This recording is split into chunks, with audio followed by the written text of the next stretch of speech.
Hello ସାଙ୍ଗମାନେ, ମୁଁ ଆଶା କରୁଛି ଆପଣମାନେ ଭଲ ଥିବେ। ଚାଲନ୍ତୁ ଆଜି ଆଉ ଗୋଟେ ମୁଁ ଆପଣଙ୍କୁ ନୂଆ ଭିଡ଼ିଓ ନେଇ ଆସିଅଛି। ଚାଲନ୍ତୁ ଷ୍ଟାର୍ଟ କରିବା। ଓଡ଼ିଶାର କନ୍ଧମାଳ ଡିଷ୍ଟ୍ରିକ୍ଟରେ ଗୋଟେ ଗାଁ ପଡ଼େ ଯାହାର ନାମ ହେଉଛି ଶକ୍ତିମଣ୍ଡି।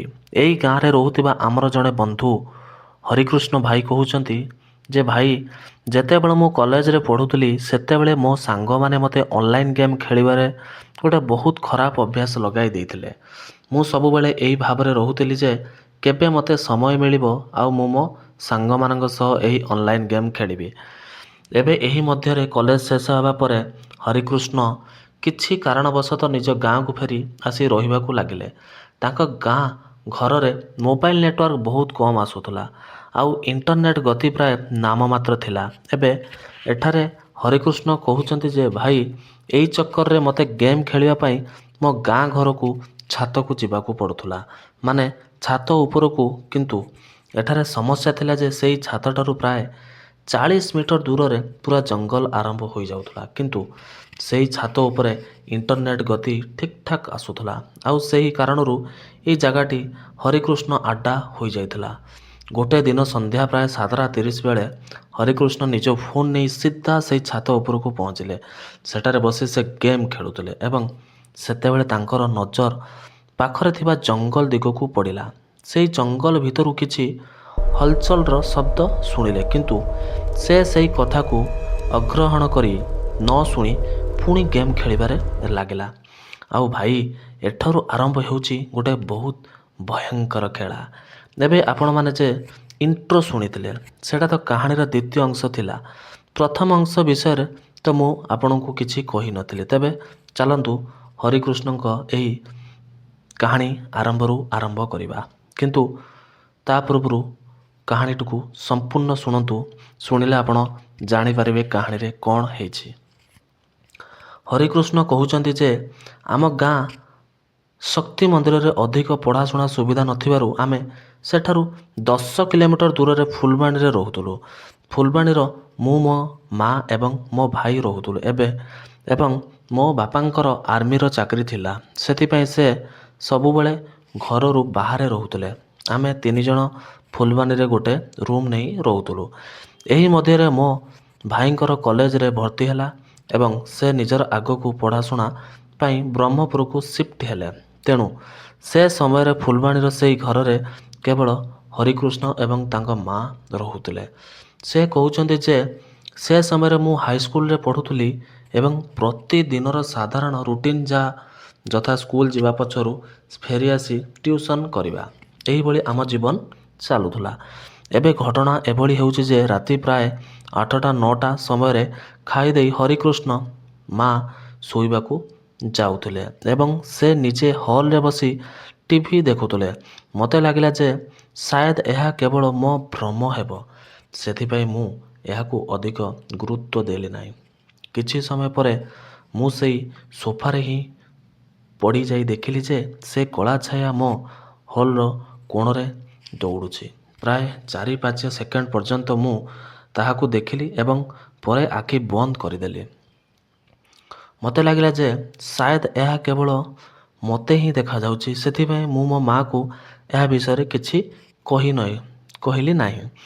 ସେହି ରାତି ପରେ ମୋତେ ପ୍ରାୟ ଏମିତି ଶୁଣାଯାଉଥିଲା ଯେ ଆମ ଘରର ଉପରେ ଥିବା ଛାତ ଉପରେ ଜଣେ ବୁଢ଼ା ଲୋକ ତାଙ୍କ ଲାଠି ଧରି ଚାଲୁଛନ୍ତି ଏବଂ ଲାଠିରୁ ମାଟିରେ ପଟକିବାର ସେ ଠକ୍ ଠକ୍ ଧ୍ୱନି ହୁଏ, ସେହି ଶବ୍ଦ ମୋତେ ସ୍ପଷ୍ଟ ଭାବରେ ଶୁଣାଯାଉଥିଲା।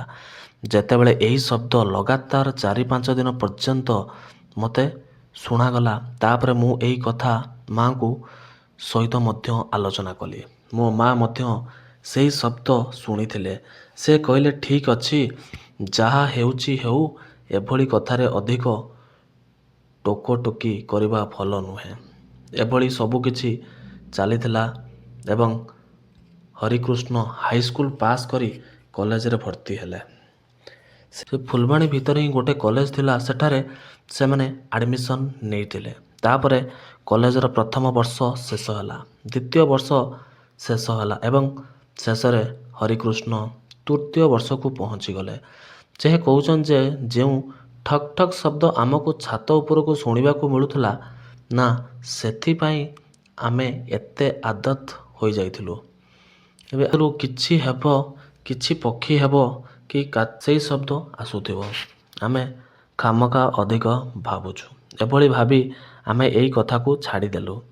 ଆମେ କେବେ ସେଇଭଳି ଭାବରେ ମାଆଙ୍କ ସହ ଆଲୋଚନା କରିନଥିଲୁ ଯେ ମା ଏହା କିଛି ଅନ୍ୟ କିଛି ମଧ୍ୟ ହୋଇପାରେ ଏବଂ ମୋର ମା ମଧ୍ୟ କେବେ ମୋ ସହ ଏନେଇ ଆଲୋଚନା କରିନଥିଲେ। ଏବେ ବାଳେ ହରିକୃଷ୍ଣ କହୁଛନ୍ତି ଯେ କଲେଜକୁ ଯିବା ପରେ ମୋର ଜୀବନ କିଛି ପରିବର୍ତ୍ତନ ହେଲା। ମୋର ମିତ୍ରମାନେ ହେଲେ, ମୋ ଗୋଟିଏ ଗାର୍ଲଫ୍ରେଣ୍ଡ ମଧ୍ୟ ହେଲା ଏବଂ ସେଇ ସମସ୍ତ ମିତ୍ରମାନେ ମୋତେ ଗୋଟେ ଅନଲାଇନ୍ ଗେମ୍ ଖେଳିବାକୁ ଆଦତ ଲଗାଇଦେଲେ। ସମୟ ଏଭଳି କଟୁଥିଲା ଏବଂ ଶେଷରେ ମୋ ତୃତୀୟ ବର୍ଷ ମଧ୍ୟ ଶେଷ ହେବାକୁ ଆସିଲା। ଯେହେତୁ ମୋର ଗାର୍ଲଫ୍ରେଣ୍ଡ ଥିଲା, ମୁଁ ସେଥି ସହ କଥା ହେଉଥିଲି ବେଳେ ବହୁତ ଡେରିରେ ଶୋଉଥିଲି। ଏକ ଦିନ କୌଣସି କଥାକୁ ନେଇ ମୋର ଗାର୍ଲଫ୍ରେଣ୍ଡ ସହ ଝଗଡ଼ା ହୋଇଗଲା। ତେଣୁ ମୁଁ ମୋ ଫୋନ୍ଟିକୁ ପାଖରୁ ରଖି ଚୁପ୍ ରହିଗଲି। ଯେତେବେଳେ ମୁଁ ପାଣି ପିଉଥିଲି ସେତେବେଳେ ମୋତେ ଏଭଳି ଅନୁଭବ ହେଉଥିଲା ଯେ ରୁମ୍ରେ ତାପମାତ୍ରା ଧୀରେ ଧୀରେ କମିଯାଉଛି। ଏହି ମଧ୍ୟରେ ତାଙ୍କ ନଜର ରୁମ୍ର ଦ୍ୱାରକୁ ପଡ଼ିଲା। ଦୁଆର ମଧ୍ୟରେ ଯେଉଁ ଛୋଟ ଖାଲି ସ୍ଥାନ ଥାଏ ନା, ସେଠାରେ ସେ ଦେଖିଲା ଯେ ସାମ୍ନାରୁ ଗୋଟିଏ ସଫେଦ ରଙ୍ଗର ଆଲୋକ ତାଙ୍କ ରୁମ୍ ଭିତରକୁ ପ୍ରବେଶ କରୁଛି। ଏହା ହେଉଥିବା ବେଳେ ରୁମ୍ର ଦ୍ୱାର ମଧ୍ୟ ଟିକେ ହଲିଗଲା। ଏଠାରେ ହରିକୃଷ୍ଣ ତୁରନ୍ତ ପାଣି ପିଏ। ତାଙ୍କୁ ଭିତରୁ ବହୁତ ଡର ଲାଗୁଥିଲା। ସେ ଚୁପଚାପ ରୁମ୍ରେ ପଡ଼ିଯାଇ ଯେ କମ୍ବଳ ଥିଲା ତାହାର ନିଜ ମୁହଁ ଢାଙ୍କିଦେଲା। ଭାବିଲା ଯେ ଯାହା କିଛି ଥାଉ, ସେ ମୋତେ ଦେଖି ପାରିବନି ଓ ମୁଁ ମଧ୍ୟ ତାକୁ ଦେଖିପାରିବିନି। କିନ୍ତୁ ଭାଇ, ଏଭଳି କିଛି ହୁଏନି ନା? ଆପଣ ଆଖି ବନ୍ଦ କରିଦେଲେ ମାନେ ସାମ୍ନାରେ ଅନ୍ଧାର ହୋଇଯିବ। ଏମିତି ନୁହେଁ, ଏମିତି ହୁଏନି। ଏବେ ଧ୍ୟାନରେ ଶୁଣନ୍ତୁ ଯେ କ'ଣ ଅନୁଭବ କଲେ। ସେ ଚୁପଚାପ କମ୍ବଳ ଭିତରୁ ମୁହଁ ଢାଙ୍କି ପଡ଼ିଥିଲେ। କିଛି ସେକେଣ୍ଡ ପରେ ହରିକୃଷ୍ଣ ଅନୁଭବ କଲେ ଯେ ସେ ଗୋଟିଏ ମହିଳା ଏବଂ ସେ ଠିକ୍ ତାଙ୍କ ପାଖକୁ ଆସି ତାଙ୍କ ତକିଆ ଉପରେ ହାତ ଘଷୁଥିଲା। ଏହା ଅନୁଭବ ହେବା ମାତ୍ରେ ହରିକୃଷ୍ଣ ମା ବୋଲି ଜୋରରେ ଚିତ୍କାର କଲେ। ତାଙ୍କ ଚିତ୍କାର ଶୁଣି ମା ରୁମ୍କୁ ଆସିଲେ ଏବଂ ସେ ସବୁ କଥା କହିଦେଲେ ଯେ ମୁଁ ଏମିତି ଅନୁଭବ କଲି, ମୋତେ କିଛି ଦେଖାଗଲା, କେହି ରୁମ୍ ଭିତରେ ଆସିଥିଲା ମା। ତାଙ୍କ ମା କହିଲେ, ଆରେ କିଛି ନୁହେଁ, ଏହା ତୋର ଭ୍ରମ। ତୁ ଯେ ମୋବାଇଲରେ ଏତେ କିଛି ଦେଖୁହଉନୁ, ସେଥିର ପରିଣାମ ଏହା। ତାପରେ ପ୍ରାୟ ପ୍ରତିଦିନ ଦ୍ୱିତୀୟ ଦିନ ସେ ଶୁଣିଥିଲେ ଯେ କିଚେନରେ କେହି ବାସନ ପଡ଼ିଯାଉଛି, ଛାତ ଉପରେ କେହି ଦୌଡ଼ୁଛି, କେହି ଦ୍ୱାରକୁ ଠକ୍ ଠକ୍ କରି ଚାଲିଯାଉଛି।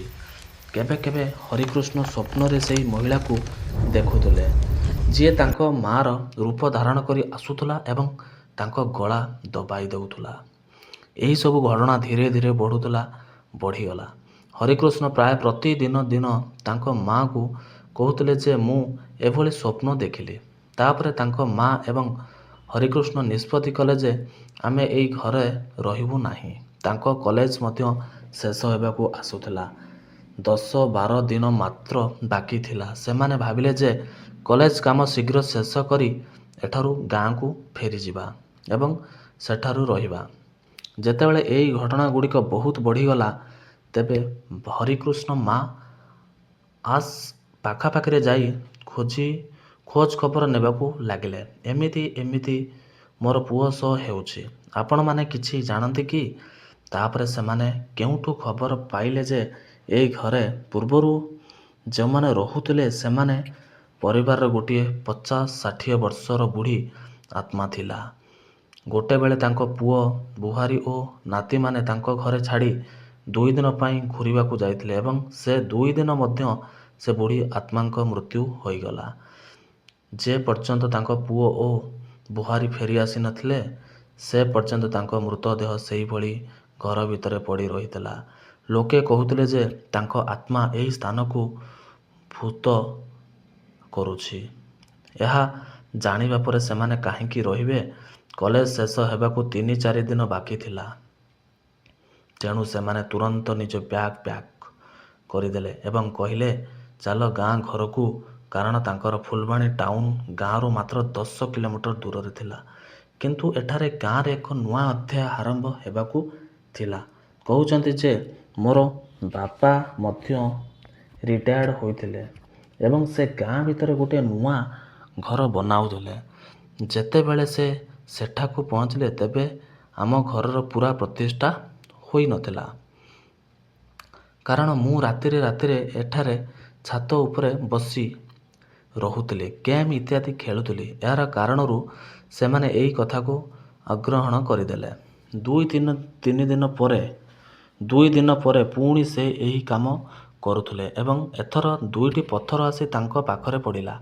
ସେ ଦୌଡ଼ି ତଳକୁ ଯାଇ ଘରବାଲାଙ୍କୁ ପଚାରିଲେ କାହିଁକି ଏମିତି କରୁଛ? ପଥର କାହିଁକି ଫିଙ୍ଗୁଛ? ଘରବାଲା କହିଲେ ଆମେ ପାଗଳ ନୁହେଁ, ଆମେ କାହିଁକି ପଥର ଫିଙ୍ଗିମୁ? ଏବେ ହରିକୃଷ୍ଣ କହୁଛନ୍ତି ଯେ ସାଧାରଣତଃ ମୋର ରୁମ୍ରେ ଲାଇଟ୍ ବନ୍ଦ କରି ଶୋଇଯାଉଥିଲି, କିନ୍ତୁ ସେ ପଥର ଘରେ ପରେ ମୁଁ ରୁମ୍ରେ ଗୋଟେ ଡିମ୍ ଲାଇଟ୍ ଲଗାଇ ଶୋଇବାକୁ ଲାଗିଲି।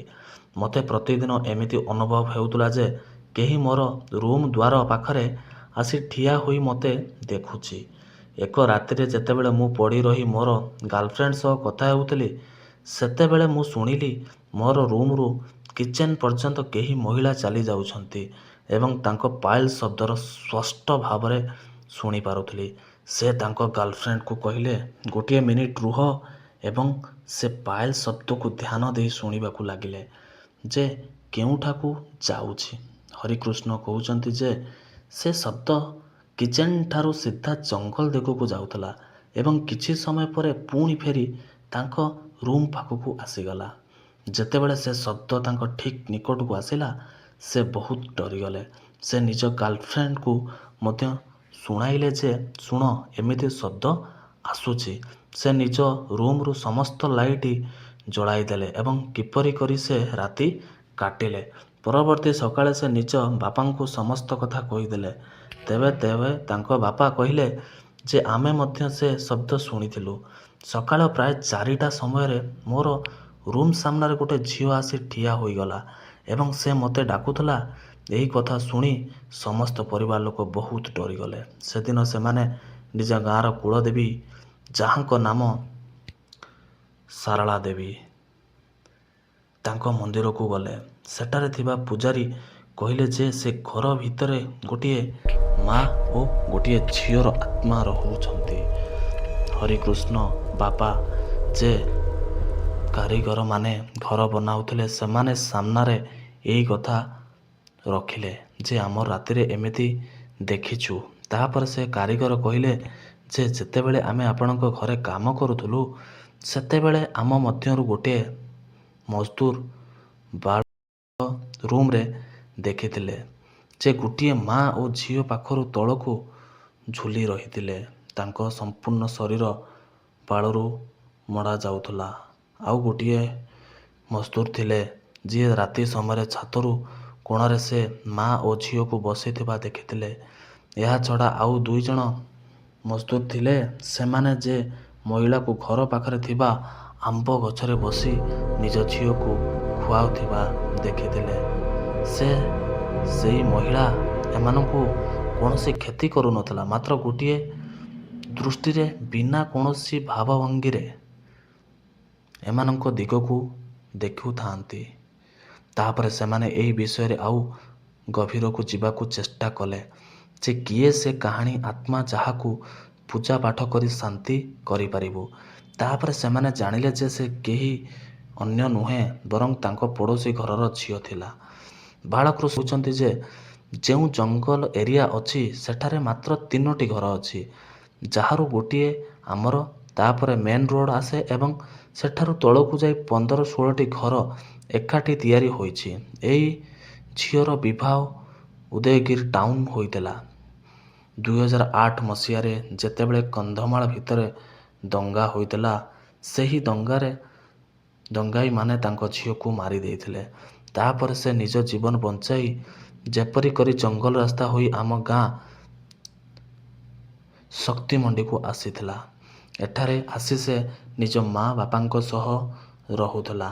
କିନ୍ତୁ ତାଙ୍କ ଝିଅର ମୃତ୍ୟୁ ଦୁଃଖରେ ସେ କେବେ ମୁକ୍ତ ହୋଇପାରିଲେ ନାହିଁ ଏବଂ ସେଇଠି ସେ ଫାଶୀ ଲଗାଇ ନିଜ ଜୀବନ ସମାପ୍ତ କରିଦେଲେ। ତେଣୁ ସେ ମା ଓ ଝିଅର ଆତ୍ମା ଏହି ସ୍ଥାନକୁ ଭୁତୁଡ଼ା କରୁଥିଲେ। ପରେ ପୂଜାପାଠ କରାଗଲା। ତେବେ ପଣ୍ଡିତ କହିଲା ଯେ ସେମାନେ ଶାନ୍ତ ହୋଇଯିବେ, ଆପଣମାନଙ୍କ ପରେଶାନ କରିବେ ନାହିଁ, କିନ୍ତୁ ସେମାନେ ଏଠାରେ ରହିବେ, ଏହି ସ୍ଥାନ ଛାଡ଼ିଯିବେ ନାହିଁ।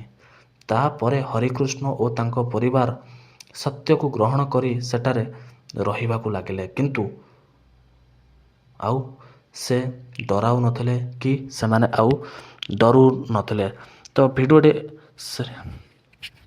ତ କାହାଣୀଟି ଆପଣମାନଙ୍କୁ କେମିତି ଲାଗିଲା କମେଣ୍ଟରେ ନିଶ୍ଚିତ ଜଣାନ୍ତୁ ଓ ଆଗକୁ ଏହିପରି କାହାଣୀ ଶୁଣିବା ପାଇଁ ଚ୍ୟାନେଲକୁ ସବସ୍କ୍ରାଇବ୍ କରନ୍ତୁ। ଜୟ ଜଗନ୍ନାଥ।